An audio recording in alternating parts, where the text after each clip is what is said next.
Welcome, everyone. Can you hear me? I'm Connie Roosevelt, an erstwhile trustee of the New York Society Library, whose extraordinary collections and quiet reading spaces have been I'm Connie Roosevelt, an erstwhile trustee of the New York Society Library, whose extraordinary collections and quiet reading spaces have been a second home for many years. Tonight, I have the pleasure of introducing Drs. Kinari Webb and Anna Hallemeier. These two women met each other at Yale Medical School, where the project you're about to hear about was first imagined. Over the course of their education and professional training, they have gained a personal knowledge of tropical forests and what is needed to save them, as well as a deep respect for the communities that depend on them most. I admire these women beyond the norm because over the course of my much longer life, I have followed in their footsteps into the forest, first in Uganda, where Anna worked, and later to Borneo, where Kinari was inspired with a solution. The solution they support in saving the forest and improving the well-being of the communities that live around them has been transformative. The forest in this part of Asia is made up of trees from the Diptera family, one of the most ancient plant families on Earth from point of view of evolution. But because of its long pedigree, the forest is uniquely rich in biodiversity. Kinari came home from her first research trip in Borneo with an idea germinating in her mind. She realized that throughout Borneo, local people living close to the forests were desperately poor. They were logging the forest illegally to pay for emergency health care they needed that they could in no way afford. She realized that quite apart from the injustice of their situation, this illegal logging could affect the health and well-being of the entire world. Why this link between the health of the poor and the health of the planet? We are fast approaching a cliff with climate change, and our carbon emissions are about to push us past critical global tipping points. The old-growth forests found in Borneo and other parts of the world sequester 25% of our carbon emissions each year. The most mature trees are the superheroes of carbon sequestration, outperforming by leagues any newly planted trees. So every tree that's left to grow is, in a sense, an investment in our children's future. But what Kinari saw that is often at the cost of the immediate well-being of the people who live next to them. What we're going to hear about now is the solution that Kinari, along with the help of Anna and their colleagues, implemented to address this problem. The solution has won many awards, and it is profoundly hopeful. And Kinari and her colleagues are working to replicate this in many other places around the world. So Kinari and Anna, welcome. And Anna, please lead off the conversation. Hi. Thank you so much, Connie. I can't even tell you what a pleasure this is for me and an honor. And thank you, Sarah, and also Jenny. I hope you're out there too. And thank you to everyone at the library for putting this on. It's wonderful and such a treat for me to get to do this and to get to spend the time with you all and with Kinari. Kinari, it's good to see you, and thank you for writing this book. I know it wasn't easy to write. I know it was a long labor, and it's a really honest book, and I have enjoyed it so much. So thank you. And I thought maybe what we could do is start by where you start the book, with sort of in the middle of everything in 2011 when you're stung by a box jellyfish. Do you mind starting with that story? Can you tell us why you opened the memoir with that story? Who are you at that moment? And why are you swimming in the South China Sea?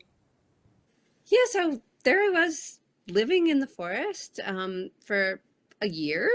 And then I came to medical school, went back to Borneo, and had been having the privilege to get to work with all the communities around this amazing national park to try to address this intersectional problems of human health crises and environmental health crises. I would add in another crisis there, which I sort of was figuring out over the years, that really this was a global justice crisis.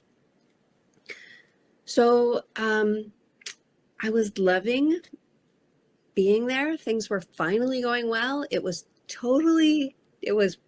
intensely difficult, let's just say, to get to a point where things were stable and well. And then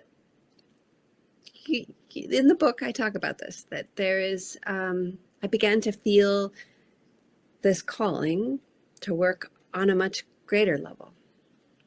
That actually these crises that were so acute for these communities in Borneo were also acute across the tropics and really were affecting the health of the whole world. But basically I was like, I don't want to hear it. Here I am in Borneo, things are going well finally. I don't want to, I'm not listening. And then I was stung by a box jellyfish. I used to joke sometimes, I probably said this to you before, Anna, while I'm knocking on wood, to say, may you have a near-death experience.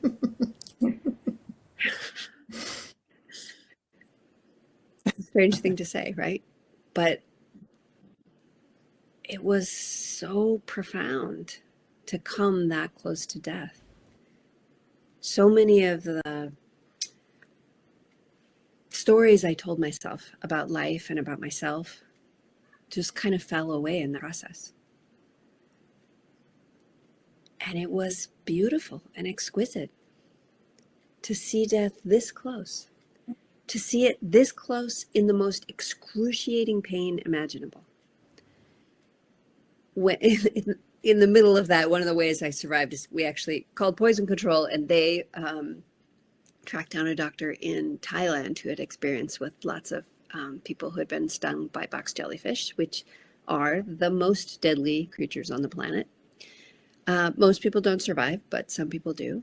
And his response was, you will never, ever meet patients who need this much pain medication. They are in more pain than any other patient you will ever encounter. And that is, I can believe it. That is what it felt like.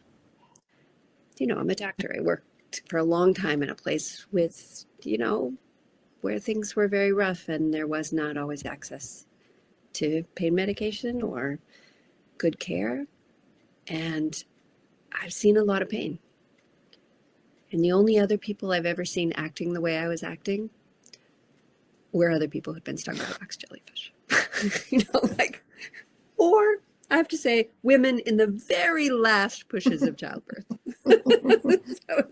Although I had a baby a year and a half ago, 13 months ago. And my father asked me afterwards, so which was worse, the jellyfish or the or the labor? I was like, oh, without question, the jellyfish. So, all right. And it was transformative for me. It changed what I was doing. And it was a long process. You know, I was sick for 4 years. So I didn't come to a new path lightly, let's just say. But eventually I did. Yeah, no, I remember that as being a pretty transformative time, but it wasn't like an overnight transformation. It was a very long, slow transformation. Yeah. Do you want to maybe start at the beginning and tell about your first trip to Borneo? And, you know, who were you then? What were you, 20, 21, something like that? And what were you doing in Gunung Paleng National Park in 1993? Well, I could ask you the same. What were you doing studying chimps? Know, right? So one of the reasons Anna and I are friends is we both have this experience of studying primates. Well, that's not the only reason, but so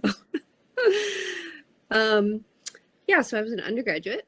I thought I wanted to be a primatologist. I thought that I would go on to do my PhD.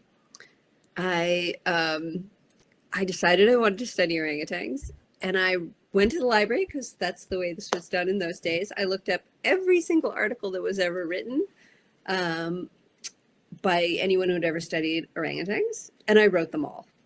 And then I told every person I knew that I wanted to study orangutans. And it was actually the latter technique that worked, so I highly recommend it if you ever want to do something crazy. And then I went out to Borneo. I spent a year in the forest. In those days, it was, there was no signal. There were no GPSs. If we were to get lost in the forest, which did happen to me a few times, if you didn't find your way out, you wouldn't get found. And we spent all day, every day, alone in the forest. It was like a year-long silent retreat. And in the distance, you could hear the chainsaws. And you could hear those giant, giant, giant rainforest trees coming down. And I just thought, what is wrong with these evil people? Why are they doing this? Don't they know how important this forest is for their own well-being? Don't they know how important it is for the health of the whole planet? Don't they know how important it is for the orangutans and all the other biodiversity? Well, they did know it. They know it perfectly well. But if you need to pay for a C-section for someone in your family, you will do whatever it takes. And having eventually ended up with a C-section 13 months ago, I would have been grateful for my family to do whatever it took to get me that. So I understand. And yet no one should ever be in that position. And I began to realize just how privileged I was. I came from a relatively poor family. I grew up in northern New Mexico, but very well-educated family. And I could probably, I'd gotten a almost full scholarship to go to college, and I could probably get the money from somewhere to go to medical school. That was not true for many of the people that I knew in Indonesia, and particularly for the women. It would be essentially impossible. And I decided if you get that lucky in life to just happen to be born into the richest country in the world, to just happen to be born with incredible privilege, you have the responsibility to share that. But it must be under the direction and control of those who have not had those privileges and who are closest to the challenges. So off you went to med school. There's a moment in the book where you say something like, I realized I didn't want to be Jane Goodall. And I was like, I had that moment. I love Jane Goodall, but I didn't want to be Jane Goodall. All right, so off you went to medical school, and that's where we met. And I'm going to read a little section from the book on page 65 about med school. Med school was a mix of amazing teachers, incredible comrades in arms, and fascinating things to learn, along with some examples of exactly what I didn't want to foster in my own life. The positive aspects included increasing empathy, evaluating evidence, realizing the power of a team, and learning to truly listen. Listening isn't actually an intuitive skill, and the data shows most doctors aren't very good at it, with only 18 seconds going by before they interrupt. Yet, listening well can literally be the difference between life and death. I learned to pay attention to both words and body language, to mirror patients' emotions, look in their eyes, reflect back key words to make sure I understood correctly, and make small noises like and ah. Small things like orienting your body towards the speaker and having a posture of openness, no crossed arms, also encourages people to share. Really wanting to know what they had to say was also critical. As one of my professors said, the secret of caring is caring. I think is it William Osler who says, listen to the patient, they will tell you what is wrong. Yeah. So it's interesting because later on in the book, sort of radical listening becomes your thing. And it's almost like, everyone thinks in medical school you learn nephrology and pharmacology, but maybe the important stuff is not those things. So it seems, I feel like I keep saying the seed as if, I'm using lots of plant metaphors here, but the seed of radical listening was planted there. Do you want to explain radical listening? Yeah, so it's basically, first of all, that open and full from the heart listening. It is the recognition that we are all intertwined, that all of our well-beings are dependent on each other. It's called inner being, right? So listening with that true, the secret of caring is really caring. It was Dr. Duffy who said that, you know? And so there's that part, but then why I add radical onto it is because for me, radical listening was about listening to the communities all the way around the national park, and not listening to individuals, but listening to groups of people in meetings, everyone sitting in a circle, and then asking them what the solutions were. And my experience was that after about an hour and a half, people would come to very clear solutions. If we had these things, our lives would be much better, and we could also protect the forest. And that was the main question that I was asking. You all are guardians of this precious rainforest. What would you need as a thank you from the world community so that you can thrive and the forest can thrive? And what people said was they would need access to high quality, affordable healthcare and training in organic farming. Now, we actually spent 400 hours doing listening all the way around the national park, where I had studied orangutans and was constantly hearing those chainsaws because there was an enormous amount of logging going on, and the forest was steadily disappearing. And so, you know, we listened, but we didn't just listen. The radical part is we did what they said, precisely. And it isn't just listening to those overarching solutions, but then it's an iterative process of constantly coming back to the community and designing every part of it. So, okay, you want mobile clinics. To which community should they go? In which house should they be? How often should they be? Et cetera, et cetera. So those were all community design. Every part of all the work that we do everywhere in the world is completely and 100% community designed. Wow. Yeah, so my understanding from kind of all of these years is that I hear that, I'm like, this sounds amazing. Doesn't everybody do this? Like, isn't this how things are done? And then, of course, so Yeah, I think so. so I think maybe the answer is no. I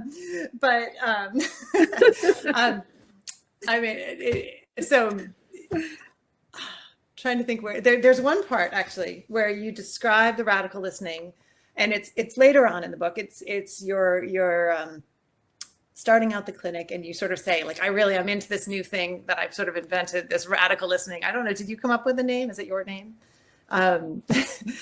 You did? I did Okay. name it, yeah. And so so you say, and this is page 108. When I explained to the team my desire to do this, everyone but Hotlin expressed some skepticism. What if they asked for things we couldn't possibly provide? Would we be setting up false expectations that they could ask for anything? Mm-hmm. Shouldn't we instead get some experts to come in and do an assessment, since village people are unlikely to be able to determine what the solutions are?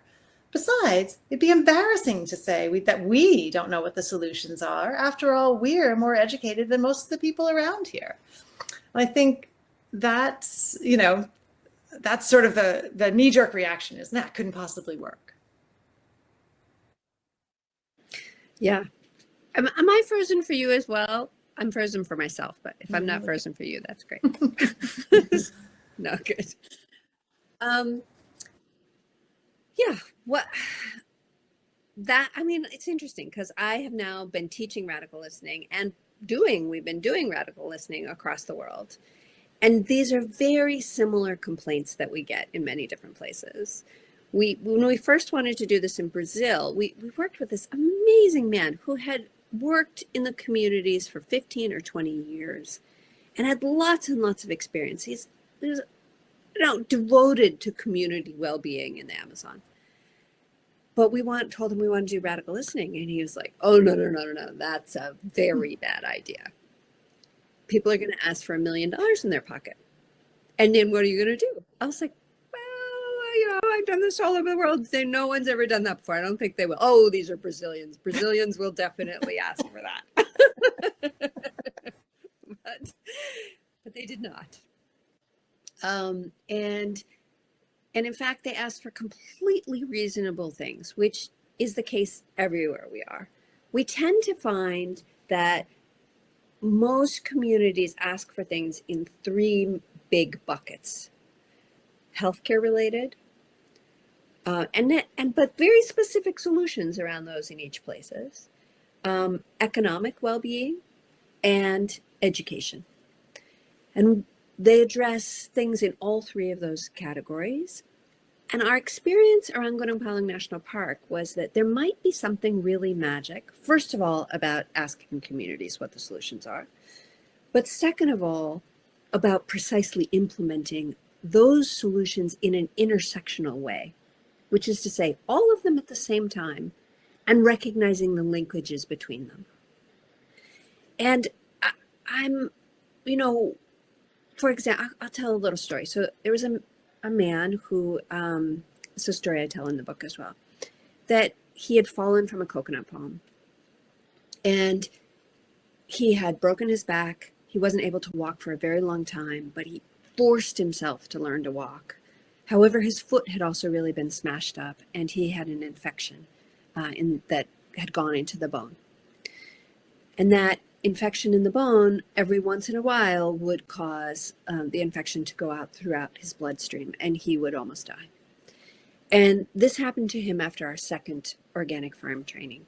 He had been in the first one and now he's participating in the second one. And he came even though he was not feeling well, and then he passed out and I caught him, brought him to the clinic. We heard this whole story. We were like, oh my gosh, right? And so we're like, okay, you stay in the clinic, we're putting you on IV antibiotics, and then we're going to give you a long course of antibiotics when we send you home, and hopefully we'll be able to cure you. And he was like, oh no, you're not. There is no way I am not going back to that training. Because when he said during the first training, he learned to make compost, which meant that he did not need to buy expensive chemical fertilizers. And that was transformative for him. And it was so transformative. He was, tripling his income and he was able to send his kids to school, right? So that, I often think about his case when I think about the importance of doing all of them together, right? Because if we had only done the livelihood work, well, it wasn't going to improve his life really. A little bit maybe, right? But he was probably going to die from this infection. And then his kids were still, if he died, his kids were not going to be able to go to school, right? But when all three of those things were in place, the family could just thrive. And it wasn't just that one family, but it was all the families around the park, right?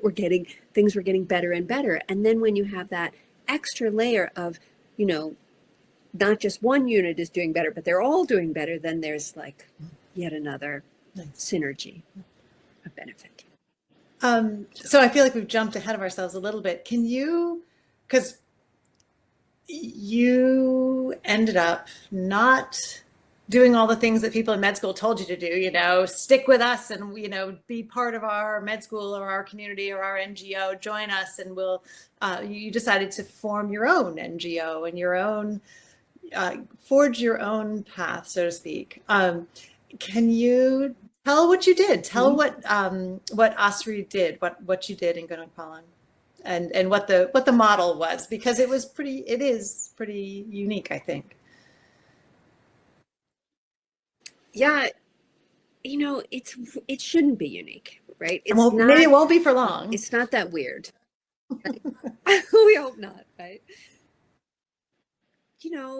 Because of a long history of colonialism, like most nonprofits are totally steeped in a colonial paradigm, which is to say, outside experts know what the solutions are.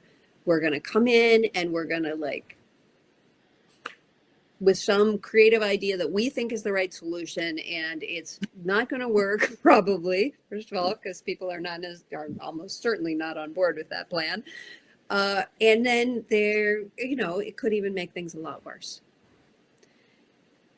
But when communities themselves design the solutions, then, I mean, there may be some, hard things that come up. For example, had gone from no price for manure to suddenly there was a price for manure, and then people were hoarding manure, right? So there might be some hard things that come up.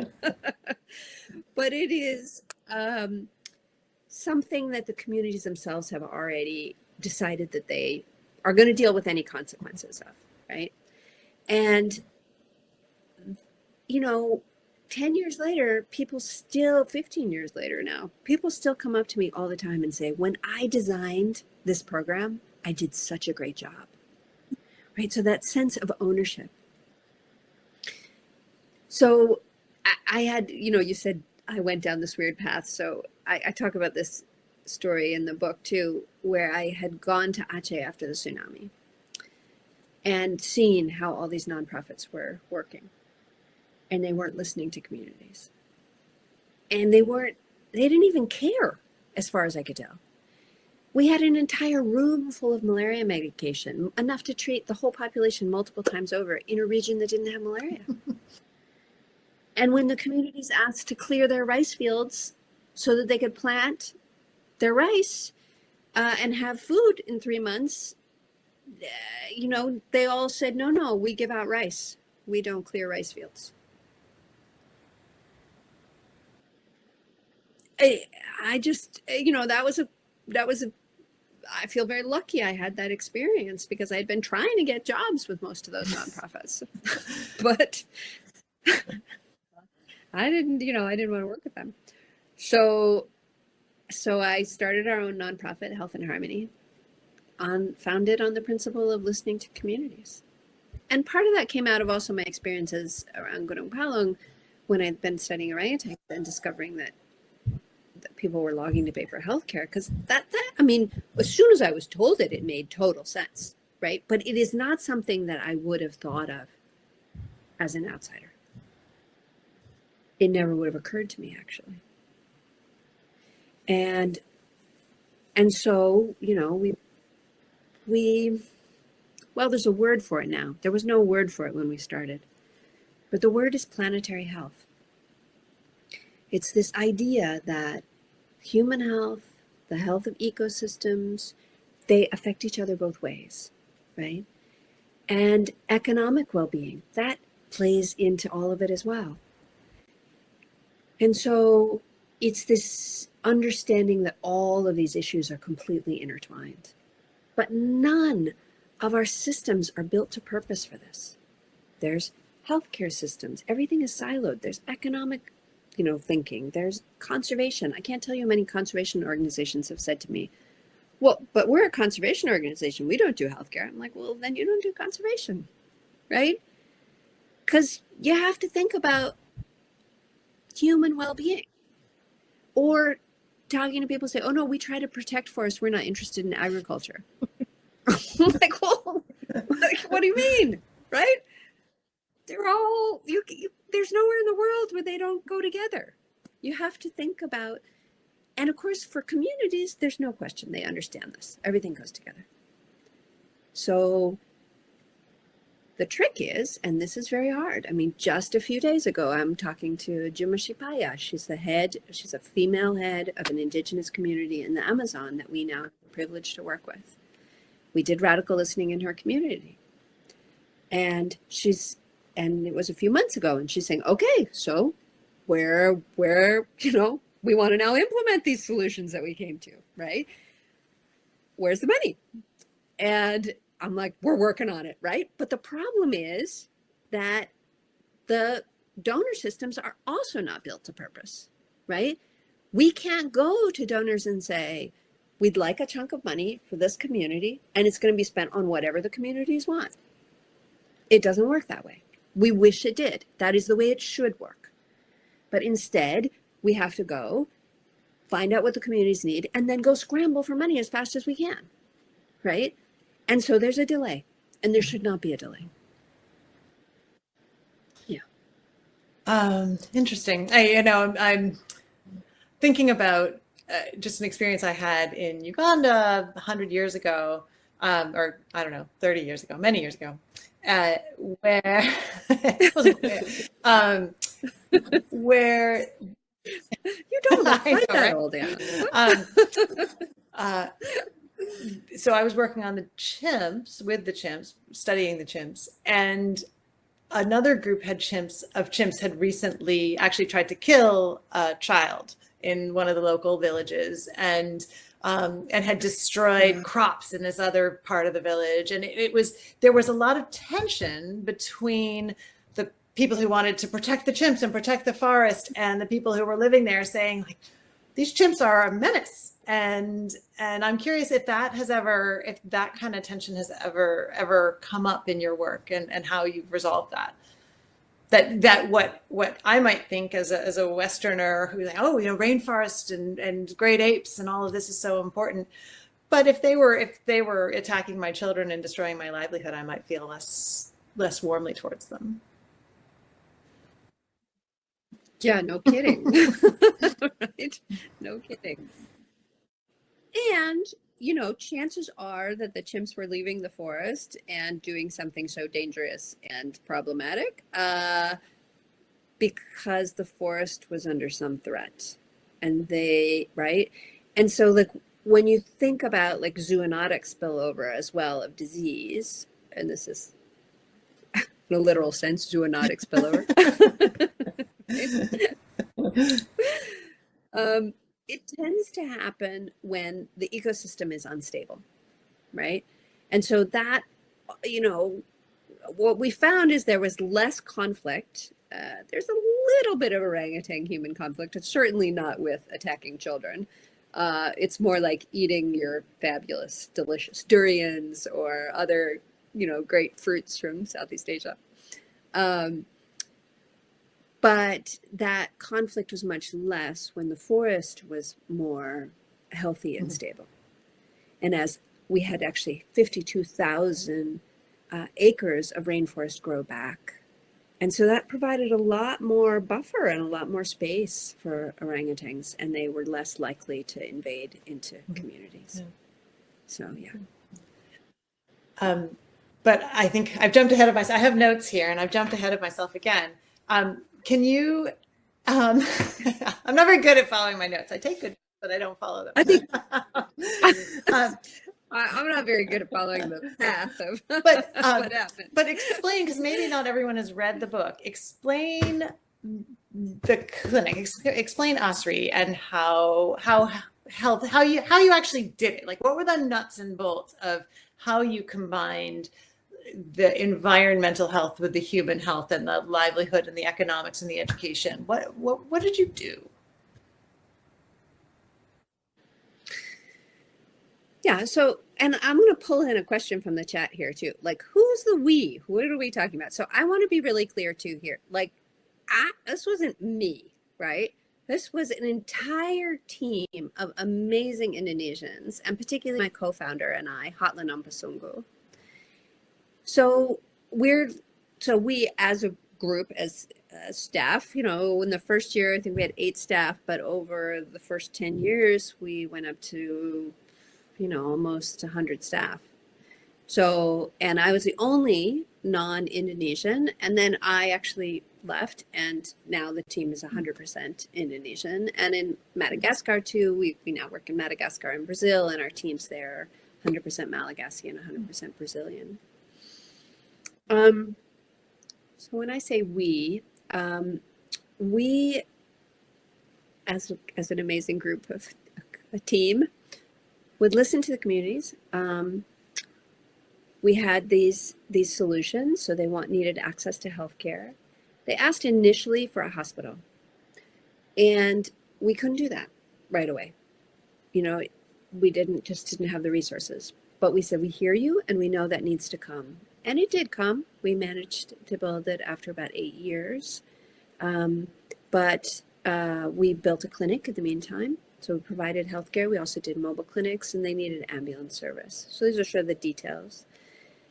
Now, it wasn't free care, although it was very inexpensive and heavily subsidized. But what we did as well is we offered a 70% discount. This was designed by the communities to any community that had stopped logging.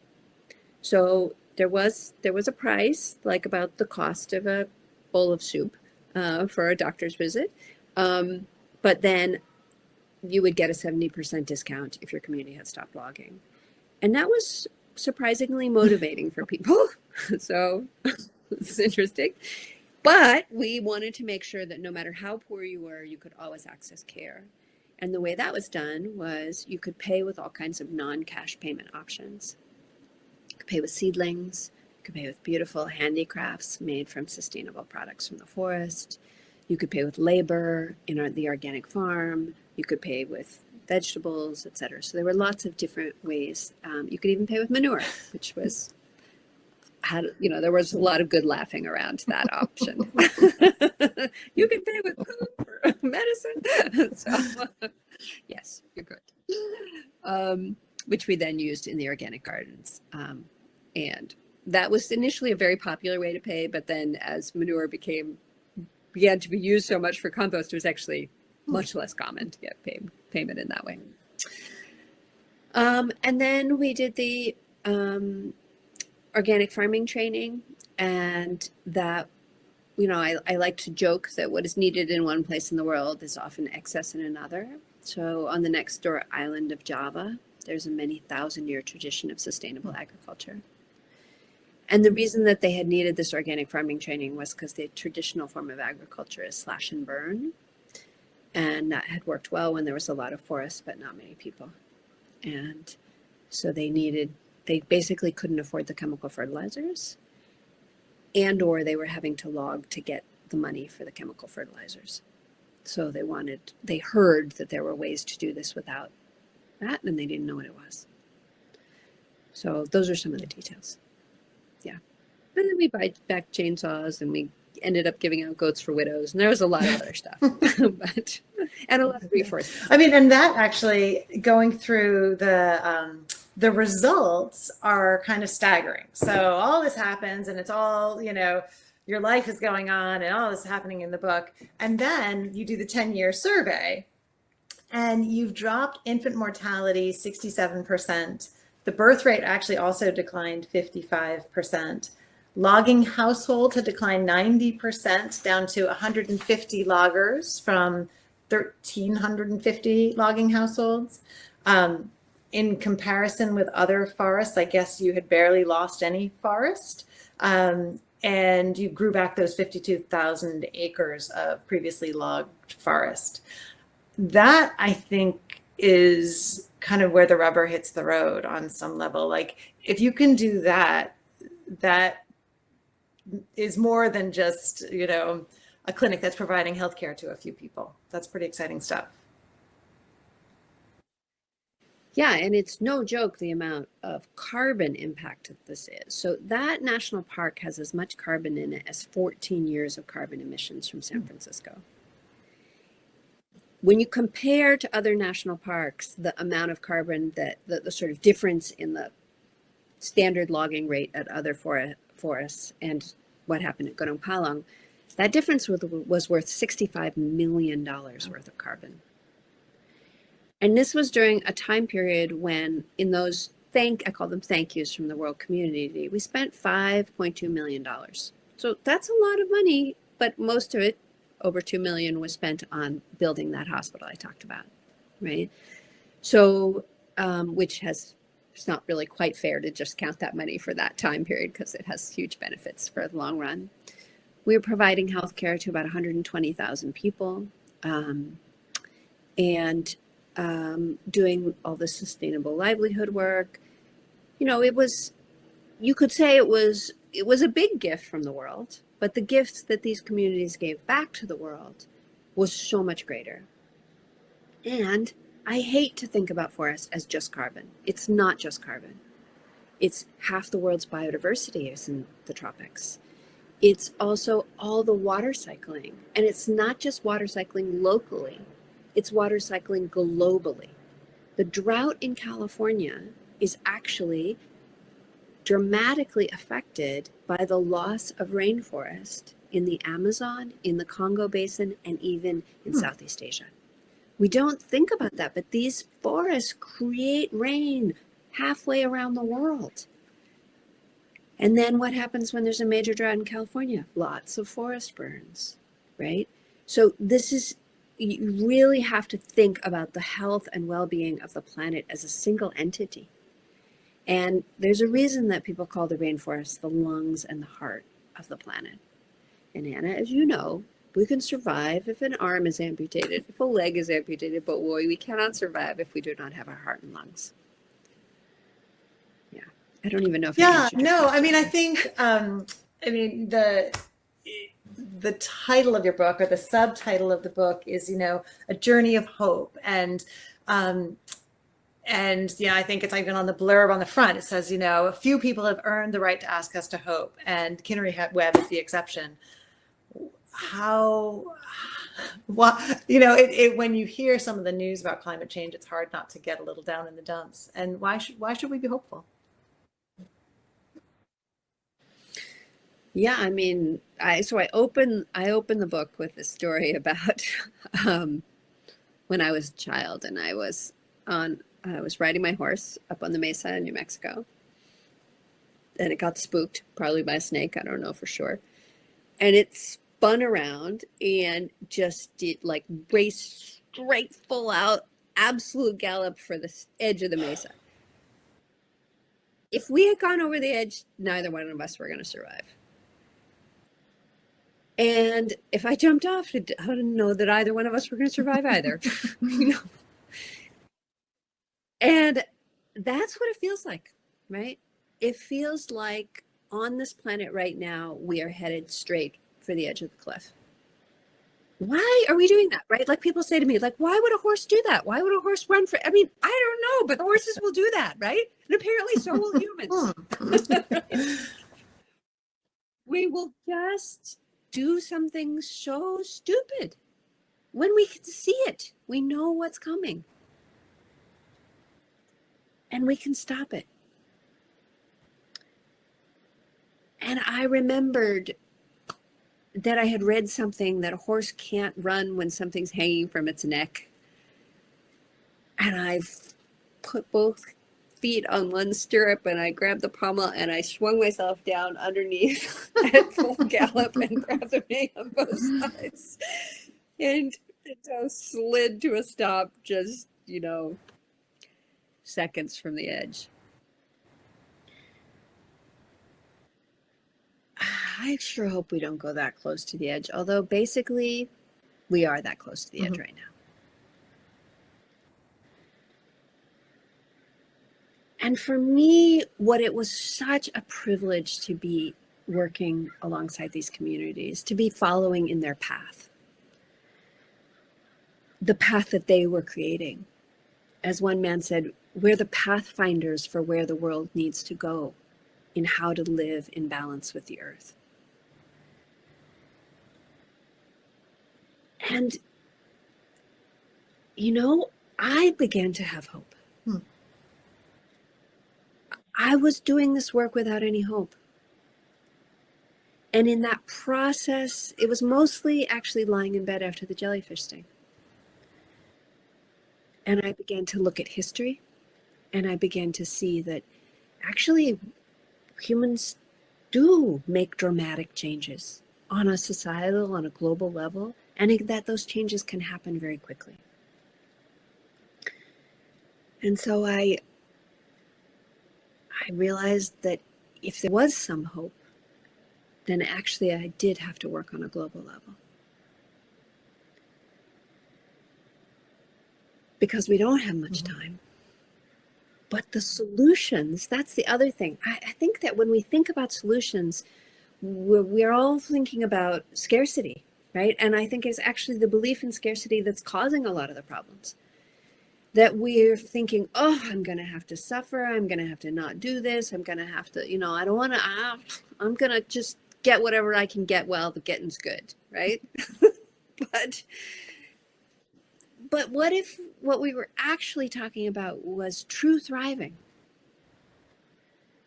What if we were talking about people doing better?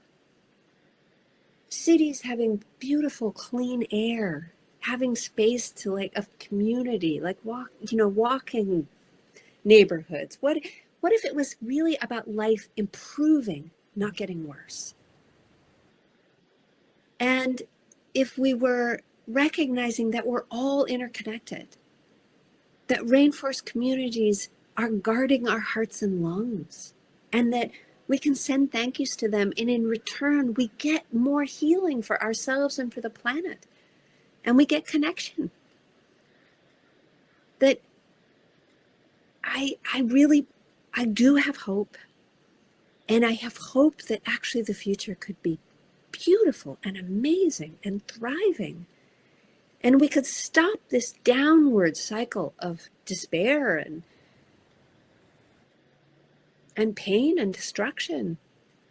As Jumashipaya called it, the cycle of death. And we could create a cycle of life. Yeah. Let's do it, huh? Sounds like a plan. So actually that leads to a one more question that I have, which is, so I think about you and our time in med school and all the rest of it, and how so many people, I have a daughter who's heading off to college, and she's young, and she's, she's inspired, and she's got all these great ideas about what she's going to do to help change the world. And I feel like, there must be so many essays being written for med school and college about what's going to happen. And you're one of the people I know who's really doing what their med school essay said they were going to be doing. What advice do you give the people who say, yeah, I want to do that too? How, I'm going to do everything I can. What do I do? How do you help people to live their inspired dreams? Well, I believe every single one of us has a piece of the solution. Every single one of us. And that's the piece of that puzzle that is yours, that is each one of ours, is different, right? And I'm not going to tell anyone what their piece is, but I am going to say, we don't have much time. Don't waste your precious, beautiful life energy on anything other than helping bring about that great future for us all. Because this is the time. And we can do it together. But jump in. I end the book by asking people to make that declaration to themselves, making that pledge that that what is your part of the thriving? Because I know each one of us has it. And then, also don't forget that part of all of our work should be to support the heart and lungs, to support the forests. They're absorbing 1/3 of the carbon we emit every year. They have half the world's biodiversity. And resources have been stolen from these communities for hundreds of years. Let's return resources and bring about thriving on our planet. And we actually just launched this weekend a new app to help do this. It's called the Rainforest Exchange. And it's a website, and I think it's all in the App Store now, but it should be. Literally hot off the presses. Go play. I'm not sure about App Store, but it will be soon. So.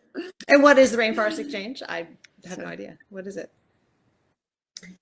Yeah, so it's a way to actually be able to see the solutions of rainforest communities and then directly support those, and to see the outcomes, to see the impact in terms of carbon. We're working on a bioacoustic monitoring for the biodiversity index as well, and well-being of the communities in their own ranking of well-being. So that's big. Yeah, I'm very excited about it. It's still a baby, it's just being born, but it is getting better every day. So check it out, share it with your friends, and thank the communities. That's very cool. That's very interesting. So I don't know if we want to go to questions from people at this point, or it's been almost an hour. I do see one question in the chat. Great. Religious organizations and their role. So I'll tell you an interesting, funny story. So at Gunung Palung, when we first, we have this whole system of care, and the only thing that was free was birth control. Because we wanted to just make sure that everyone had access if they wanted it, and we were also able to get it from the government, and so it was a good plan.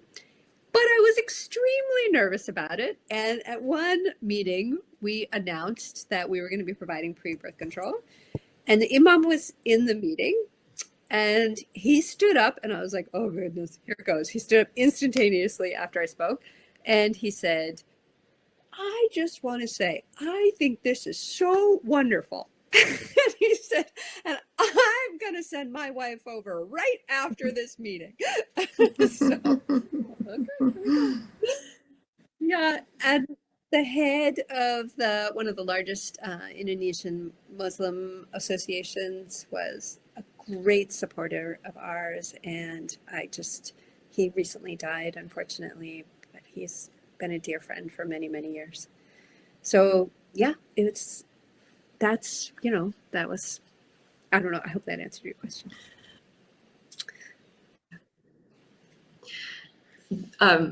I just wanted to jump in and say thank you so much for all of this. It's been fantastic. And yeah, I think we've got a couple of linked questions in the chat, if I might just highlight it. So Jenny Lawrence is asking, could this model of working with local communities and forests be applied in the US? And also, have other organizations modeled themselves on your work in these starter countries and happened elsewhere? So what's the global spread of either this idea or of the organization? So what's very interesting to me is there does seem to beginning to be a real sea change in providers. And I'm going to say some names, and for those of you who are in the nonprofit world, you're going to understand that this is just unbelievably shocking when I say these first two. So USAID and the World Wildlife Fund have both come to us and asked us to do training for them in radical listening. Now, the USAID is famous for being like the opposite of radical listening, shall we say. And I really challenged the very senior person who asked us to do this. I'm like, you do know the history of USAID, Radical right? dictating? He's like, that's right. He's like, I do, and we're changing it, right? Doctors Without Borders has also approached us. They also want training. And they are beginning to understand that what they are doing is just dealing with the crises of the climate, the crises that are caused by the climate crisis, famine, war, etc., and not looking at the root causes of it, looking at the disasters from cyclones, etc., but not looking at how we can begin to prevent those. They get it. And so it's going to take a lot of repurposing of organizations on our planet, but there are those who are ready to do that. Major funders, I also see this question in the chat. So Ford Foundation, Packard Foundation, Arcus Foundation, we have U.S. Fish and Wildlife has been one of our best supporters over many, many years. That we have a huge array, actually, of many, many small zoos and small foundations that have supported us, and then many individuals. We feel very blessed. So. Fantastic, thank you. I'd love to jump in with kind of a nerdy library question. So here's our beautiful copy of Guardians of the Trees in the process of being cataloged. And our head of cataloging here at the library handed me this copy today. and remarked that she was kind of struggling with how to catalog it because it has elements of ecology, Right. and lots of other genres kind of fitting in here. Some libraries have cataloged it under medicine history, but she didn't necessarily think that was the best idea. I know, right? It seems a little weird to me. So how do you, the author, think of it most? Is it primarily a memoir? Is it primarily a call to action? Is something else? Oh my God, I love that question. That is just that, like, so perfectly encapsulates the problem we're facing on this planet. Oh, what took it to the meta level right there? Yes, love it. We categorize everything, right? And like, oh, wait a minute. I love it that my book is also Doesn't fit. across the genres. I would say in defense of Doesn't fit. librarians, this is innate of people finding it, and innate of people finding it where they can then find other things on the shelf and thus expand to the whole subject matter. So the Totally. categorization. I get it. Do you have a planetary health category? It's a really good question. I'm writing it down. I don't know. I think that would be best. I love it. You have that category. Let's create one. But I wrote it first as a book about the kind of the story of the work, or I tried to start writing it in that way. And then I found I couldn't do it. Because actually I couldn't separate my own story from the story of the work. It made no sense. And then as I got into writing it, I realized I had to tell the work of my own healing. And that isn't just physical healing. That's the kind of spiritual and emotional and traumatic healing, right? Most of us have some forms of trauma in our lives. And, that may be individual and that may be generational. And I realized that work of doing the personal healing is actually inseparable from the work of doing the community healing and the global healing. So maybe if you have another category called healing, that's where it goes. But not the woo-woo kind. Maybe a little woo-woo. We don't mind a little bit of Woo-woo. in a second. That's great. Thank you. I'm into woo-woo. And I think we have a question here about educational materials for school children, or maybe like if we're trying to talk about this with kids, what's a good resource to start with? Yeah, we do. We also do have a book guide, a reading guide that has. I think I didn't do the questions; they were done by my editor at Flatiron, but she did a brilliant job. I thought really, really good questions. So that is something. Yeah, and then also, at some college students, I actually have actually been taking this book, and it's actually going out for Wesleyan is doing a campus read. So the entire campus will be reading the book, and I'll go to speak about that. So, here we go. I've got a comment here. Is there an activism category? There you go. That's a good idea. Indeed. So. No, I'm literally going to write this down. I'm not the cataloger, but I will pass on these suggestions. You're going to say. Okay, good. And we're going to pass. So also, if you want to look up information about this book, you can find it at guardiansoftheTrees.org and about our nonprofit at healthinharmony.org as well. And should you want to learn the skills of radical listening, there was a question about whether this model could be applied in the US.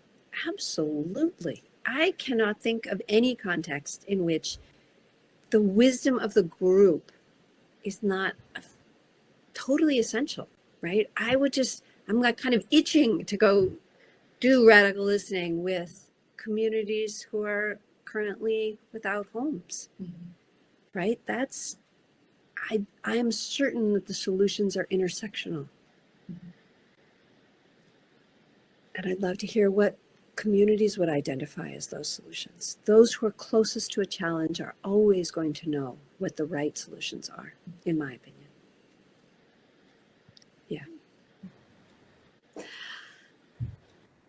Thank you so much. Oh, just as a footnote, one more great suggestion. We should have several copies and catalog them in different places. I don't know if that's ever done. It's a good question for the cataloging staff also. Thank you very much for the great conversation.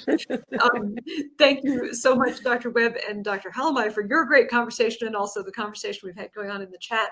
I think we'll move towards wrapping up there. Is there anything that has not been said that you would like to throw in? Presenters? No, that's great. And I look forward to seeing what you all create in the world, because I know we each have something beautiful to add. So thank you so much. yay, and thanks. Way to go on getting a used copy, even though that I'm all for that.